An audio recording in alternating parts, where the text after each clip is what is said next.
Welcome to the Fantasy Football Hub YouTube channel for the next episode in the My Team series. Today it is the turn of Rich Clarke, the former #1 ranked FPL player in the world over all time, that is. Over every single season, Rich was the #1 in the world at one point, which is pretty incredible. It means you have an insane history, Rich. It's a pleasure to have you on the channel. Well, you're on the channel pretty regularly on the Green Arrow podcast, but on my series here, on the My Team series. And I'm very excited to see who you've got in your current draft. How are you, mate? I'm good, mate. Yeah, it's a crazy situation this pre-season, isn't it? I've never known anything quite like it in terms of the volatility, players moving around, the injuries people are picking up or not appearing. So it's really, really tough. You could be redrafting every day if you really wanted to. I try and keep it to once a week and process the information coming in. But yeah, crazy times, and really looking forward to the new season, hopefully with a stable squad. Absolutely. I mean, it is tough. I agree with you. It feels like every single day something comes up that just changes my thinking. Had your co-host on 2 days ago, Fergie, and he just let loose with an insane chip strategy that I hadn't really thought of before. And that has slightly changed my thinking with what I might do sort of short to medium term with my team. But without further ado, I think let's just get into it and we can chat about all of that as we go. As always, we're going to be building Rich's team on Fantasy Football Hub's My Team tool, which is then going to give us a team rating percentage at the end so we can compare the quality of his team to everyone else's, every other guest that I've had on the channel, and also all of you guys as well. If you want to build your team for free and see the team rating percentage it gets, the link to do so is down below. It's completely free and it takes about 5 seconds. Just upload a screenshot of your team and your team rating percentage will be there, as you can see on screen. Rich, let's go. Who have you got in goal? Okay, I've gone for Robert Sanchez in goal as my main keeper for the season. I think given the availability, I think, of a 4 million option, I think that makes it easier now to put a slightly better keeper in place for the opener. It's really a choice between Sanchez and Sells, I think, for those options. And right now I'm going with the Chelsea man. I like Sanchez a lot. However, I don't know if you saw, just based on what we literally were just talking about, apparently something's happened to Colwill this morning. I just literally before we started recording, I've seen a quote from Maresca saying we're going to have to monitor this. It might be bad. I don't. That's all I know about it. But as you said, things are moving. I've never ever had total confidence in the Chelsea defence. So yeah, with their sort of mainstay central defender possibly out, I might have to have a rethink. I know it's tough. The fixtures are good, but Colwill is very important to that side. We're both Chelsea fans, so yeah, I think we know how perhaps shaky the Chelsea defence can be, despite the fact that the numbers are really good. What do you think about that? And last season they always seem to find a way to let one goal in, didn't they? Most games, and it's fairly frustrating. I mean, it was a difficult season, very difficult season for clean sheets all round. I think the highest team was 13, I think, across all the teams. So there weren't, the best you can hope for is probably 1 in 3, but most of the time it's almost 1 in 5, I think, clean sheets. So I don't really believe in spending a huge amount on the keepers, and it never really seems to work out. So, but yeah, I think the 5 options are slightly better than the 4.5s this year. There doesn't seem to be a standout 4.5 option that you'd go every week with. So yeah, tough one. Now, speaking of not spending much, you mentioned there that a budget option has come to the fore. Who have you got as your backup? Yeah, I put Dubravka in, very quickly, given the fact he's now having a medical at Burnley. I did see 1 or 2 tweets suggesting he might be injured as well, and therefore there's some risk with him.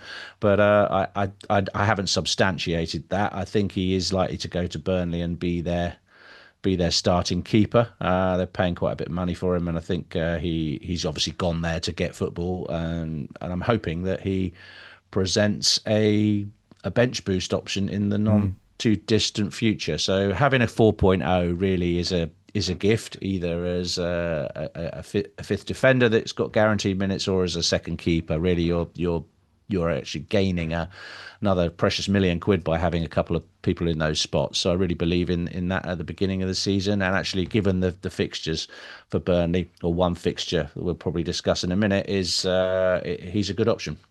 Yeah, I like him a lot.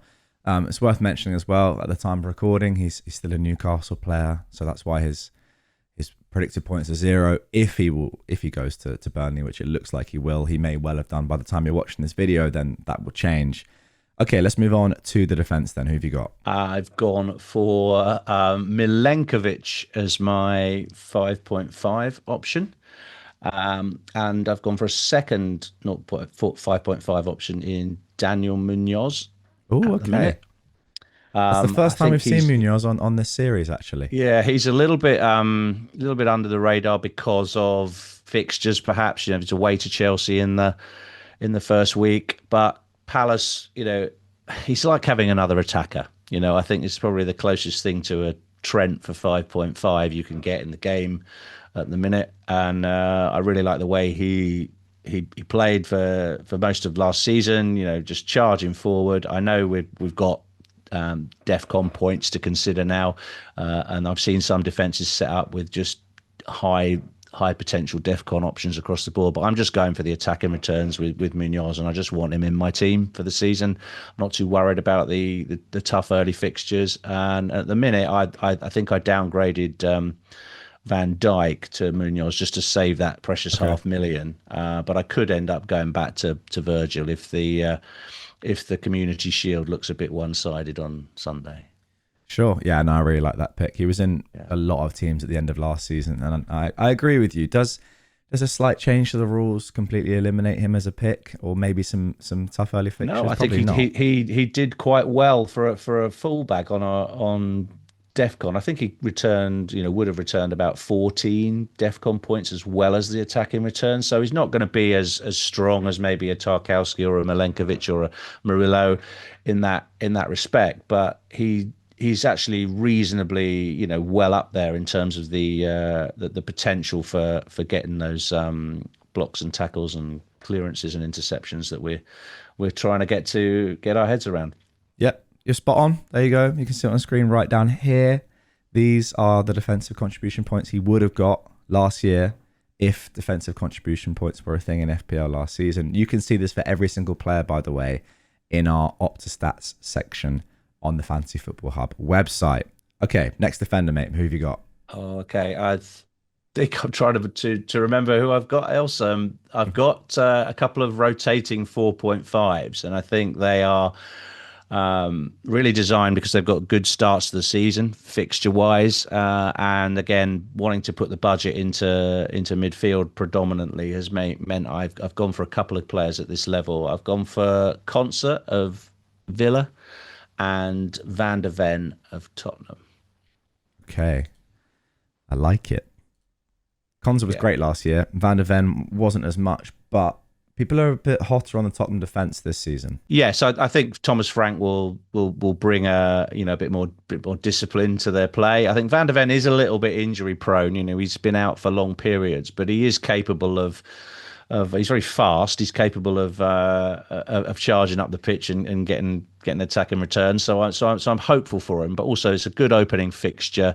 Spurs look good, and I think if he's fit, he will start. He'll be a regular, reliable starter. I'm a little bit unsure about that pairing because they both have strong home games the first week and then not so good away games the following week. But I think generally in terms of choosing and playing one of those two through the season shouldn't be too much of an issue, and I like them both for the start of the season. And then you mentioned Burnley's potential good fixture.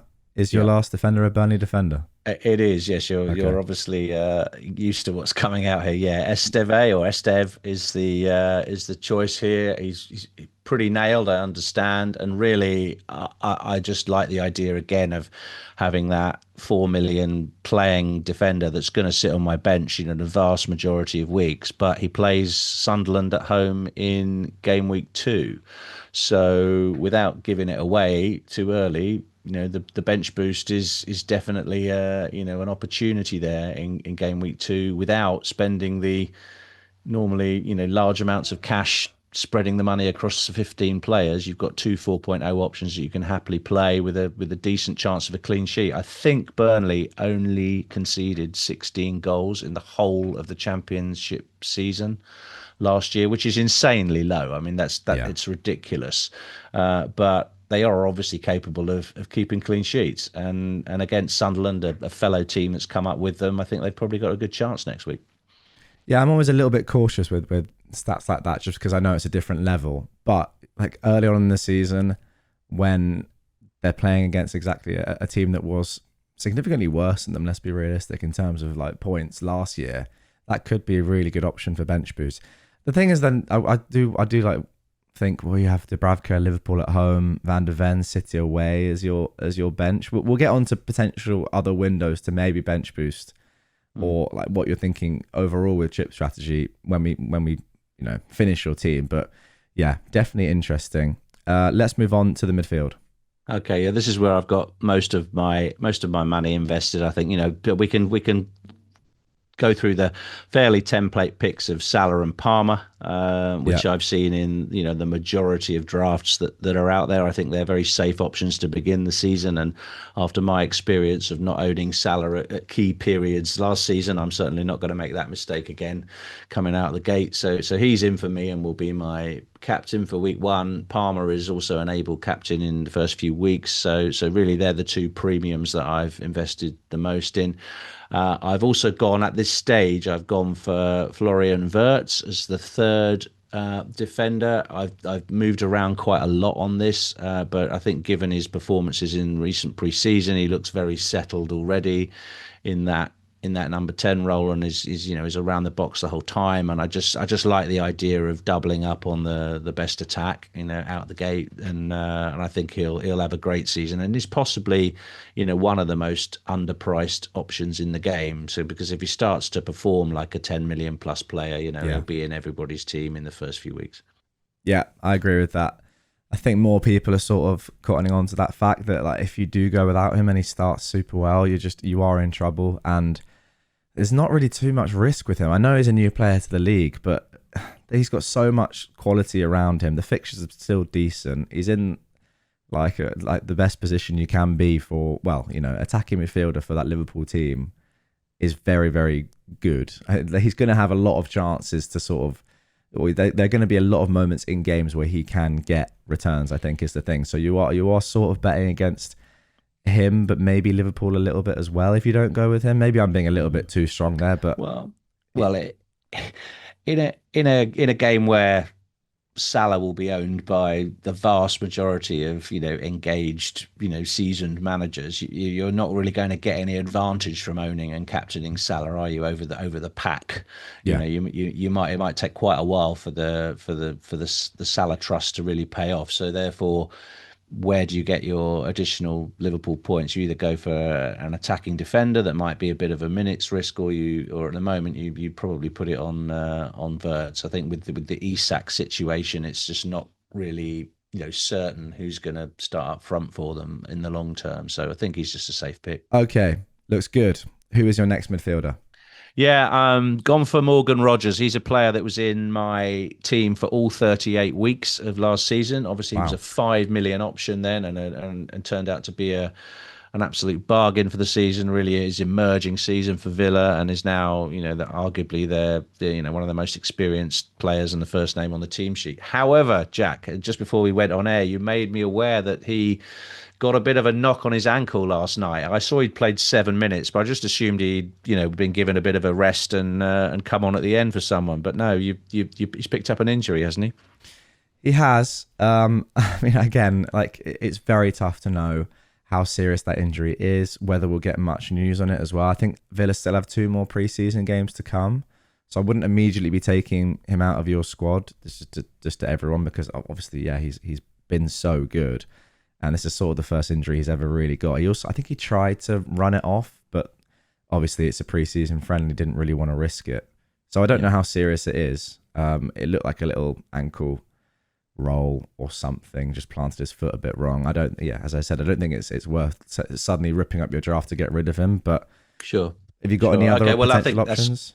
good advice. Yeah, I still like him. I think, Villa look really good in Yeah. pre-season. They're banging in the goals. They're going to start with, full of confidence. And so actually having a triple up doesn't phase me at all. So I'll keep an eye on that injury. Hopefully they've got at least one more pre-season game to come, and we'll see if Rodgers is available for that. On the fifth mid, I've gone for Elliot Anderson. This is probably a DEFCON pick or a Seabert pick.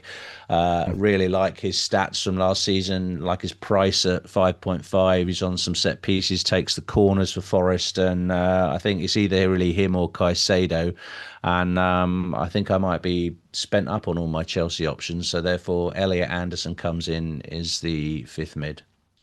Yeah, he's one that like he wasn't in any teams, then he was in quite a few, and now it's sort of swung back the other way where people are saying, really, am I getting like a defensive sort of minded player when I could get someone like Ismail Assar of Palace, or maybe get stretched up to get a little bit more expensive midfielder. Speaking of which, that's the beauty of Rodgers. I think if you're not sure about him in game week 1, you can always just move down to a 6.5 and keep that 0.5 in the bank. There are loads of options there, but yeah, Anderson was so good for defensive contributions last year, and I do think as an attacking prospect, he is really good as well. I don't know, I just like him as a player. I think he is the exact sort of player that you want with these new rules in, because he's not a defensive player, but he's very good for those DEFCON points. Yeah, and I think if you're going to sit him first sub most weeks, he's not. He's going to come on, maybe get you 4 or 5 points if he does come on for you because a player's missing. But he maybe hasn't got that high ceiling nightmare scenario where he scores 17 points from the bench and you haven't started him, which is Rodgers when he was in that position for me last year. Did that to me all the time, and I don't really, nobody really wants that. You're better off with a player that's going to chip in and being satisfied that he'll chip in with 4 or 5 bench points occasionally and can fill a gap. So if you're bench boosting, he's a really nice option. Game week 1, he's got a nice fixture, but also great for that bench 1 option. You're right as well, because if he is going to get something like, say, 140 points, I'm just making up a random number, but I think that's roughly what he would have got around that last year if DEFCON was a thing. Correct me if I'm horribly wrong there, Rich, but something like that. I don't know if that's exactly right.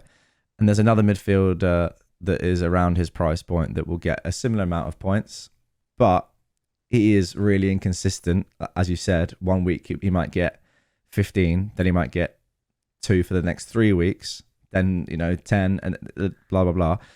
Anderson, if he's getting like that sort of that ceiling of 8, the floor of 2, but in the majority of weeks 4-ish, that is more sort of consistent to actually getting points in your team, because that's right. Well, I don't know if that necessarily works out if they're always on the bench, but you know what I mean. Like, it's more consistent that you may pick up that 4 or 5 points when he does come into your team, rather than missing the halls like someone last year.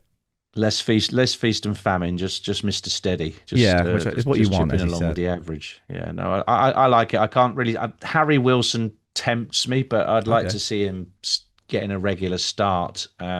He's obviously a lot more attacking, and he's been doing really well pre-season for Fulham, but he does have a tendency to start as a substitute quite a lot. He comes on after sort of 70 minutes. Silver likes to bring him on later in games, so I'm not sure he's guaranteed a starting berth, and certainly if you're looking for an early bench boost, he's a bit of a risk. Okay, that's the midfield, looking very strong. Yeah, let's round things off then. Okay, Ollie Watkins gets the 9 million spot for me. I think it's really important to cover that price point, especially with the likes of Gyökeres, coming through. I think he got his first start for Arsenal this week, and he's very likely, I think, after another pre-season game at the weekend, he's likely to start that game against United. I did have him in my draft last week on Green Arrow, and it was a little bit bold to put him in. He hasn't really done anything yet in pre-season, but Arteta's comments yesterday, I think, indicated that he's 100% going to be ready for that first game, and I think he's got every intention to play him. So Gyökeres is on my mind, but I just like the reliability and the experience that Watkins has got given their fixtures, and he's an easy switch across to Gyökeres when you want to start building your Arsenal assets up. So really like Watkins. It's something I didn't really used to understand in fantasy, but I really like get the importance of now is price points in a team because yeah, you're not saying at the start of the season that you know who the best players are going to be, but by choosing someone at that price bracket, you give yourself the option if someone like Gyökeres goes crazy, or even someone like it could even be someone like an Ekitike, or just even like a Bowen, just being able to drop down or stay at that price without having to rip up your team like others who if you had just the maximum 7.5 million striker, then you would have to make two transfers almost definitely to get up to that level. Yeah, just is that something that you've always done? Just look at price. I think it's something I'm very aware of. I mean, I think the almost now there's still a lot of moving parts here with this draft. So Konsa and Van der Ven, possibly isn't the best pair of rotating 4.5s. It possibly isn't going to give me the best bench boost in game week 2, as per your point. Because Van der Ven's away at City, so I'm going to look at that, and I might go for, say, I don't know, De Kuyper, Brighton, and he's got a game at Everton in game week 2 and a nice game in game week 1 as well. So there are options to mix that up, but in terms of the key pieces, I think concentrating on the key pieces, for me now, having that 9 position covered is very important, because it allows you to get up to an Isak or a Haaland if you want to, without really stretching. And you might have to sell Palmer or Salah, but you can still go down to a decent player to do that in 2 moves, and it just allows that without you having to wildcard, or without you having to use your wildcard when you don't really want to make it all work. So yeah, I like the 9, and for me, I think Watkins gets the nod over Gyökeres right now. Yeah, that makes complete sense to me. Okay. Next position. Yeah, this is tricky. I think I've wedged a 7.5 asset in. It's João Pedro at the moment. Maybe if I end up being, I have just about got it affordable. This is a tricky one. I like Solanke, like a lot of people, but he hasn't kicked a ball yet, I think, in pre-season. Signs are that he is possibly going to come out this weekend and get some minutes. But I do think João Pedro is nailed on to start for Chelsea, given the Jackson suspension and his performances in the Club World Cup. And his ownership is so high that if he bangs week 1 and you're not on him, I just think, it's going to dominate the headlines. And also there'll be an immediate bandwagon for him. He'll go up 0.3 in the first 2 weeks. And I just want to be on him. I just think he's an enjoyable pick. I want to see if Chelsea continue their World Cup confidence, and happy with him out the gate. What do you think? I mean, you're a Chelsea fan. What do you think about his minutes and possible rotation, or just getting subbed early?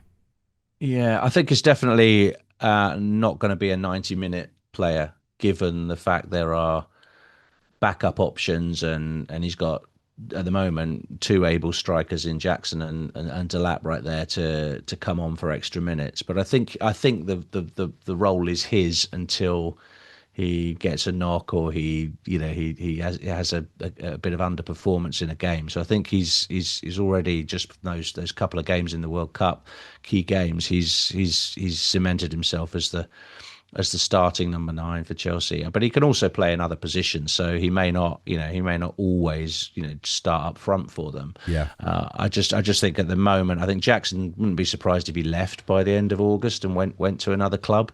I think they'd let him go. But yeah, he's not the safest pick. If you want a really safe pick and Solanke's okay, I'd say he was the one at 7.5. Okay. And if it wasn't for the fixtures, Mateta I think would be right there. It's a tricky price point, that 7.5. There's no real standout best pick. But I like Pedro. It's possibly a bit of Chelsea bias, though. Okay, then moving on to the final pick. Then only 4.5 million left. Everyone, comment down below who you think it's going to be. Yeah. Well, I think I heard this morning that the loan deal has gone through. So Mark Gu has joined Sunderland from Chelsea, and it was yet to have any minutes. I think there is confidence that you're going to have something of a playing 4.5 striker. Whether or not he becomes their permanent starter or not, I'm not sure. It would be nice if he did start that first week, and you could go into a bench boost in game week 2 knowing he's going to start. But let's see if he gets a game first of all this weekend and see how he looks in the Sunderland side. I'm quite excited. It's nice to have a playing 4.5 when there isn't really much at the 5.5 or 5 level to go for, and it just gives you so much more freedom in terms of the setup of the team. And so I really like, again, that price point. So I've gone for Gui and hope he gets some minutes. I can't put him in just yet because he's not we've not updated it, or I don't know if he actually is officially there on FPL yet. Oh, because I've got 3 Chelsea, right? Yeah, I'll just go for Fraser of Wolves. Put anybody in. You're not going to get the benefit of the predicted points that will come into play, obviously, when Gui transfers. We do expect him to start. But yeah, I feel like with Dubravka, Esteve, there are a lot of 4 million defenders who will play, and then Gui as well. That is, it's really like unlocked a lot of money for us that we wouldn't usually have. So I know some players you might be thinking quite a lot more than they were last year, and you're like, oh, it's going to be tough to get them in. But when you have these sort of players, it's unlocking like another million or something for us to use. That's right. Yeah, it makes it a lot easier to get a very nice starting 11, doesn't it? And you can. I think a lot of the strategy, I think, has been talking about having a bench boost when you don't have to spread the funds and then having to carry that through the first 12 weeks of the season or whatever. And actually, with these players, you don't have to. You don't have to overspend on the bench boost. You might not get the optimum return that week, but if you get 10 plus points from that bench boosted in a single game week, I think we should be happy with it. Absolutely. Okay, here is the finished team. I've saved it. Now I'll click optimize, which will obviously put the best players in, choose the best captain, and let's reveal your team rating. What do you think it's going to be, roughly? I'm not sure if you've seen any of the other videos on the channel so far, but mine is currently the lowest, I think, with like 90 or 91%. Okay. Well, I'm not sure putting that placeholder of Fraser in is going to make a lot of difference if he's not starting. Does it just rate on the 11? Well, it rates the predicted points are based on the 11, but the team rating is based on the whole squad. So this this will have impacted you.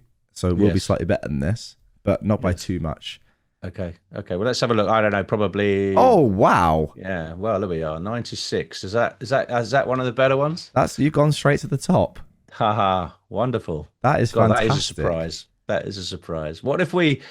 Should we have a tinker? What if we take Sanchez out for Sells and put in put Gui back in and see what that does? Oh, okay. Well, the thing is, because he's still a Chelsea player, his predicted points are still 0. But that will change because like currently because at Chelsea his predicted points are nothing, if that makes sense. Yeah. So it wouldn't make much difference. It won't make that much difference. So we can do it. It probably will be exactly the same, just because I think Sells and not change much. Okay, Sells and Sanchez. Well, I'm between Sanchez and Sells anyway, to be honest. So I think it's fine. No, good. Let's have a look. Let's have a look at this. Because I don't often show this on the channel, but if we look at players' points predictions and we'll do the maximum we can see, we'll do 8 game weeks, and then we'll just have a look at the goalkeepers. I shouldn't really be showing this because this is sort of you'll know about this. Obviously, this is a paid membership thing. But over the first 8, let's see where Sanchez and Sells are. They're within 0.6 points of each other. Sanchez is slightly ahead, but I mean, not much. It's not by a lot, is it? It's not enough to really change. A couple of saves. Yeah, exactly. Yeah. So I think they're much of a muchness, really. But I mean, it's good to play around with the team and see if you can improve the team rating percentage. But 96%, it's pretty strong. I'll change them back just so we have your exact team. But as I said, you've gone straight to the top of the leaderboard. And for those of you in the comments that often comment, what do you mean you only got 91%? I got 93% easily, 94%, 96%. That's tough to beat. Have a go though. Put your team in and see if it does better than Rich's. And if it doesn't, then as Rich was just doing there, have a little tinker and see if you can improve it to get up to that 96% or maybe even higher. As I said in the introduction, it is completely free to do. So why wouldn't you? It takes 2 minutes maximum. It's a great tool. It's a great tool. I look forward to Fergie tearing this apart on Green Arrow later, along with Bakar. I think Bakar's coming on as well. So I'm sure he'll have his team ready. How did he do? How did Bakar do on this show? Not as well as this. I think he's at 93%. I don't have the graph chart right in front of me, but I believe he's at 93%. But we're at 96%. So there's not much room for improvement, but I do want to have a look anyway to see if it can be improved. This is one of my favorite features of Fantasy Football Hub. Ooh, very interesting. It's the AI recommended transfers, personalized transfers to your team each and every game week. Also throughout preseason, it will change based on news. This could be, we spoke about it. Rodgers' slight injury, doubt at least. Looking at game week 1, Rodgers is now down at 3.6 points. So I think that has come into the My Team tool because, that's his lowest points out of the first 5 game weeks, and game week 1 isn't that bad a fixture. He wouldn't normally be that low. No, I think they've just toned that down a bit given the injury risk, I think. So yeah, I was, before we came on air, I was looking at the 6 million options, and it was either Minte or Tielemans actually that I was looking at that level, just because again it gives you that extra million to play with, and then all of a sudden you can look at bringing Van Dijk back in, you can look at possibly Bowen, you could look at maybe even stretching to get Watkins and Gyökeres, and you can really get to different places if you free up $1 million. So yeah, it could be worth looking at, but I'm not quite sure again on the Brighton mids and their minutes. How nailed do you think Minte is? Do you think he's pretty nailed? I think he is quite nailed, yeah. Obviously, Adingra's gone. He wasn't a huge part of the attack last year, but he was there. I think just from what other people are saying, I can't say that I know too much about what the Brighton attack is 100% going to be, but I do think he is relatively nailed. I don't think I would go there. I think there are better options. I'm not sure if there are better options at the 6 million price point though. I think I'd rather go for someone like an Ndiaye at 6.5. I know that's pretty template. I know that's pretty boring, but I know what I'm getting with him. I've seen it in so many teams. I personally can't get excited about Everton players from a attacking perspective. I think they're very much if they win, they tend to win like 1-0, and it's a very subjective view. But, that's an 11 pointer for Ndiaye. Yeah, I plus know, the 2 for defense. That's a 13 pointer. Yeah.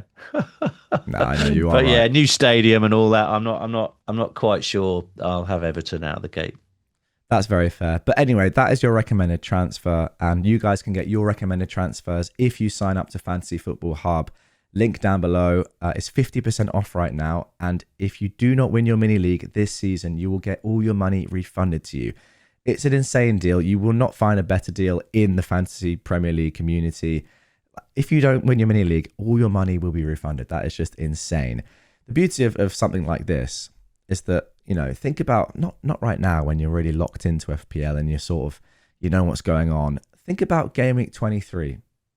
It's like a 2 or 3 day window, perhaps.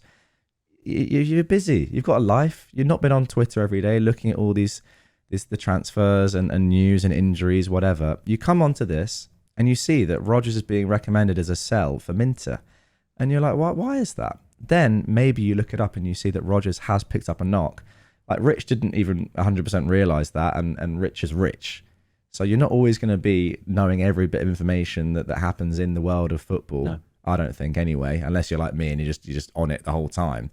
But yeah, this is a sort of a great tool to know if something happens, or just to sort of fact check your potential moves for any given game week throughout the entire season. So I would definitely recommend getting on board with Fantasy Football Hub. Link down below once again. Rich, thank you for coming on. Before we end this video, I just want to hear your thoughts and for you to tell the people about what exactly you do at Fantasy Football Hub, apart from obviously the Green Arrow podcast, which is so good. I mentioned the other day with Fergie that it is my favorite FPL podcast, and I watched it before I was even involved with the channel. But tell the people about the Ultra Tier on Fantasy Football Hub. Absolutely, yeah. No, I've been with the hub for some years, and started off the coaching section of Fantasy Football Hub about 5 years ago, and we do offer tailored, personalised advice to members at that tier level.